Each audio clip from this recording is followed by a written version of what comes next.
May 4-ന് നടക്കുന്ന medical അനുബന്ധ കോഴ്സുകളിലേക്കുള്ള പ്രവേശനത്തിനുള്ള ദേശീയ പ്രവേശന പരീക്ഷയായ നീറ്റ് യുജി നടത്തിപ്പിന് പഴുതടച്ച ക്രമീകരണങ്ങളൊരുക്കി കേരളവും.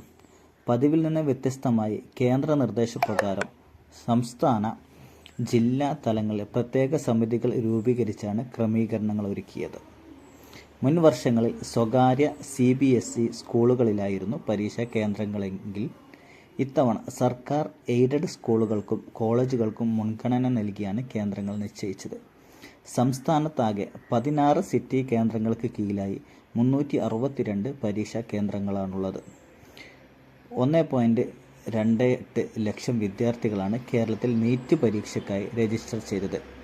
ഉച്ചയ്ക്ക് ശേഷം 2 മുതൽ 5 മണി വരെയാണ് പരീക്ഷ.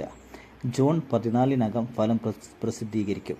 കോളേജ് വിദ്യാഭ്യാസ ഡയറക്ടർ കെ. സുധീർ ചെയർമാനും DGP Manoj Abraham, national testing agency assistant director Mohit Bharadwaj, NIC deputy director ഡോ. സുചിത്ര പ്യാരേലാൽ, സംസ്ഥാന പ്രവേശന പരീക്ഷ കമ്മീഷണർ ഡോ. അരുൺ S. നായർ എന്നിവർ അംഗങ്ങളായ സമിതിക്കാണ് സംസ്ഥാനത്തെ പരീക്ഷാ നടത്തിപ്പിന്റെ മേൽനോട്ട ചുമതല.